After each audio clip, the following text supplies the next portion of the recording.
Baik, Bismillahirrahmanirrahim. Assalamualaikum warahmatullahi wabarakatuh.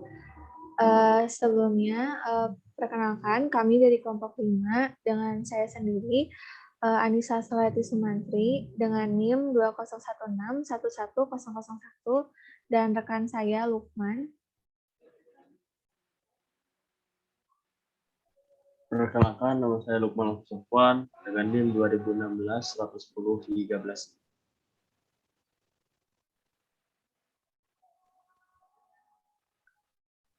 Lalu saya. Perkenalkan, nama saya Mira Mairani dengan NIM 2016111016.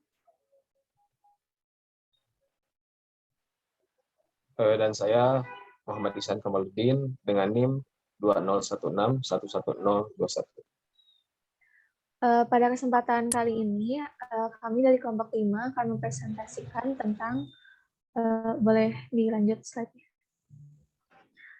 tentang Denpad. Untuk yang pertama, kepada Lukman, media saya persilahkan. Baik, sebelumnya terima kasih kepada Anissa telah menyempatkan waktunya untuk saya menyampaikan materi apa itu Denpad. Denpad sendiri itu bagian dari ducting AHO yang berfungsi untuk mengatur jumlah terbit udara yang dipindahkan ke dalam ruangan ke ruangan yang lainnya.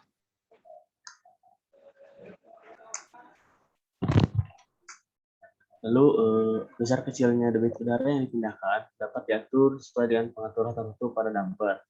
Hal ini amat berguna terutama untuk mengatur besarnya debit udara yang sesuai dengan ukuran ruangan yang akan menerima distribusi udara tersebut.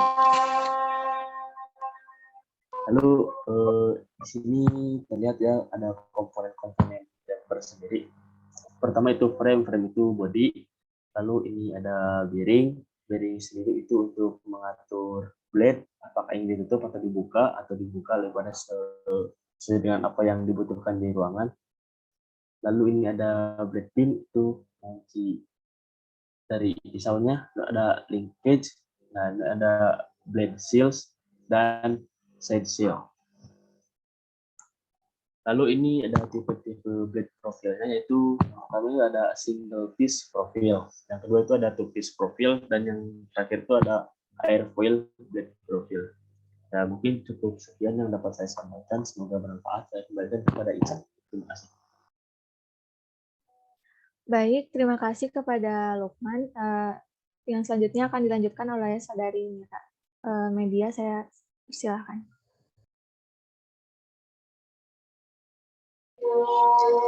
Baik, terima kasih kepada Saudara Nisa. Di sini saya akan menjelaskan klasifikasi dan pengelompokan damper. Di sini damper dibagi menjadi 3 kelompok, yaitu berdasarkan sistem kerja, lalu berdasarkan bentuk fisik, dan yang ketiga yaitu tipe control blade. Slide selanjutnya. Nah, di sini kita akan membahas berdasarkan sistem kerja terlebih dahulu. Yang pertama yaitu berdasarkan sistem kerja ada dibagi menjadi 2, yaitu manual damper dan otomatis damper. Di mana manual damper kita mengaturnya dengan manual, yaitu menggunakan tangan. Seperti yang terlihat di sebelah pinggirnya itu ada untuk penggerak blade-nya yang menggunakan tangan. Sedangkan yang otomatis kita menggunakan damper di sini menggunakan bantuan motor, di mana motor ini berfungsi untuk menggerakkan blade-nya agar berputar secara otomatis. Nah, lalu selanjutnya yaitu berdasarkan bentuk fisik. Berdasarkan bentuk fisik, damper dibagi menjadi 3, yaitu ada bentuk square, round, dan rektangular, di mana tiga-tiganya sama-sama memiliki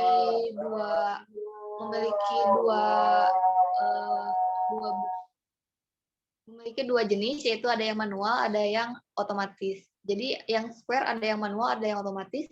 Yang round juga ada yang manual dan ada yang otomatis, dan rektangular juga ada yang manual dan otomatis. Lanjut. Nah, di sini berdasarkan control blade.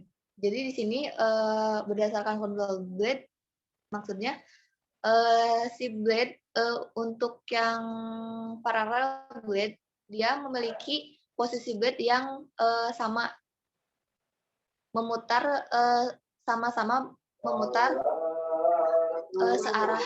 Sedangkan yang opposite blade-nya itu memutar berlawanan arah. Jadi tidak sama, tidak satu arah, tetapi ada yang berlawanan arah. Di sini berfungsi untuk menyeimbangkan dan memodulasi kontrol udara. Lanjut. Nah, lalu ada jenis-jenis damper. Jenis-jenis damper di sini dibagi menjadi 8, yaitu ada fire damper, smoke damper, balancing damper, column damper, shoot up damper, pressure relief damper, fire and smoke damper, dan non-retro damper. Dan untuk penjelasannya ada di slide selanjutnya. Nah, di sini saya akan menjelaskan yang pertama, yaitu fungsi fire damper. Fire damper yaitu berfungsi untuk mendeteksi adanya panas yang berlebihan. Secara otomatis, damper akan menutup dan menghentikan laju aliran udara. Jadi di sini tuh pada fire damper ada motor damper dan ada sensor, biasanya sensor panas atau enggak, biasanya sensor panas. Jadi ketika sensor panas itu mendeteksi adanya panas yang berlebih, maka sensor itu akan mengirimkan sinyal kepada motor untuk menutup blade, sehingga motor menggerakkan blade, sehingga damper itu akan menutup jalur udara. Jadi ketika ada kebakaran, arus api ataupun udara yang panas tidak akan mengalir ke ruangan yang lainnya. Cukup. Selanjutnya. Baik, terima kasih kepada Saudari Mira. Untuk slide selanjutnya bisa dilanjutkan oleh rekan saya, Ihsan. Waktu dan media saya persilahkan. Baik, terima kasih kepada moderator. Di sini saya akan melanjutkan penjelasan jenis-jenis damper. Di sini ada pun smoke damper. Smoke damper ini merupakan suatu alat kontrol yang digunakan untuk proteksi kebakaran pasif dalam AC dan ventilasi. Dan juga smoke damper ini dipasang pada hambatan asap fisik, misalnya di dinding. Baik, dilanjut. Di sini pun ada balancing damper. Damper ini dirancang untuk mengatur aliran udara dalam sistem HVAC yang berfungsi untuk menyeimbangkan volume udara yang masuk ke saluran udara. Dan biasanya balancing damper ini digunakan pada mesin pesawat jet. Dan juga ada pun volume damper. Volume damper ini alat untuk mengatur volume udara yang masuk atau keluar melalui ducting. Volume damper ini biasanya digunakan pada instalasi untuk pendinginan ruangan yang memakai sistem ducting. Volume damper dibutuhkan untuk perlengkapan AC agar dapat mengatur udara agar tidak berlebihan atau kekurangan dalam mengatur besar kecilnya lubang pada volume damper ini.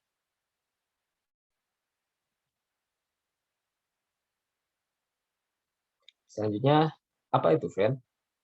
Fan atau blower merupakan suatu mesin yang digunakan untuk menaikkan atau memperbesar tekanan maupun aliran udara yang akan dialirkan dalam suatu ruangan tertentu. Di sini pun ada klasifikasi dan pengelompokan fan. Yang pertama itu ada axial fan, yang kedua ada centrifugal fan, dan yang ketiga adalah backward inclined fan.